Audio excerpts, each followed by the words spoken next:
ময়মনসিংহের গৌরীপুরের বালুয়া খালে দখল ও দূষণ রোধ করে খালের অবৈধ স্থাপনা উচ্ছেদ, বক্স কালভার্ট নির্মাণ বন্ধ ও খাল পুনর্খননের দাবিতে বিক্ষোভ মিছিল ও মানববন্ধন পালিত হয়েছে।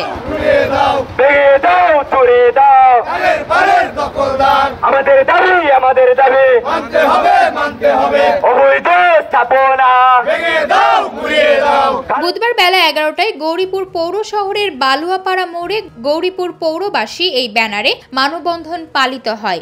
মানববন্ধনে স্থানীয় এলাকাবাসী সহ বিভিন্ন শ্রেণী পেশার মানুষ অংশগ্রহণ করেন। প্রক্রিয়ার মাধ্যমে তারা আস্তে আস্তে এটাকে শুরু করে আনতেছে। এমত অবস্থায় আগামী বর্ষা মৌসুমে জলাবদ্ধতার সৃষ্টি হবে। সেই জলাবদ্ধতা থেকে একরের পর একর ফসলি জমি নষ্ট হয়ে যাবে। এই দায় কে নিবে? এখানে অবৈধভাবে কাঁচা ল্যাট্রিন যারা দিয়ে রাখছে, পরিবেশ দূষণ করতেছে এবং পরিবেশের ভারসাম্য ক্ষতি করতেছে।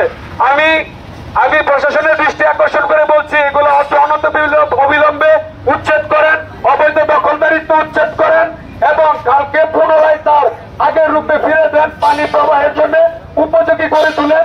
বক্তারা বলেন, দখল ও দূষণের কারণে বালুয়া খাল দিন দিন ছোট হয়ে আসছে। প্রতি বছর বর্ষায় খালের দুকুল পানিতে ছাপিয়ে খাল সংলগ্ন এলাকায় জলাবদ্ধতা তৈরি হয়। অপরিকল্পিতভাবে খালের মাটি কাটার কারণে খাল সংলগ্ন সড়কের পাশে প্যালাসাইটিং ধসে পড়ায় সড়কে ভাঙন দেখা দিয়েছে। খালের পানির স্বাভাবিক প্রবাহ ফিরিয়ে আনতে খাল দূষণ রোধ করে খালটি পুনর্খননের দাবি জানান তারা। এই খালটি পৌরসভার নকশায়, পৌরসভা স্থাপন কাল থেকেই পৌরসভার নকশায় বিদ্যমান। 19 কিলোমিটার কাল, তার মধ্যে এই বালুয়া কাল যেটা আছে এটা হচ্ছে প্রধান কাল।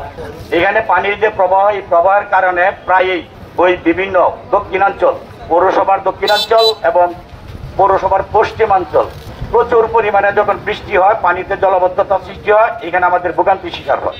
আর বিগত দিনে এই কালটা অপরিকল্পিতভাবে খনন করার জন্য কালের পার এমন অবস্থা হয়েছে, সাইডে যে প্যালাসাইটিং ছিল ওইগুলা ধসে পড়ে গেছে।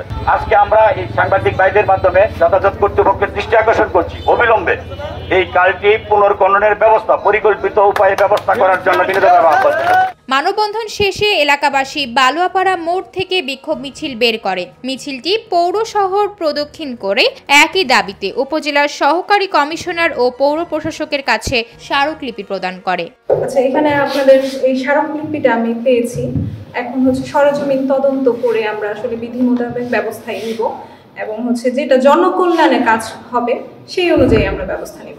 অবৈধ স্থাপনা ভেঙে দাও, গুড়িয়ে দাও, হুঁশিয়ার সাবধান, অবৈধ দখলদার, হুঁশিয়ার সাবধান।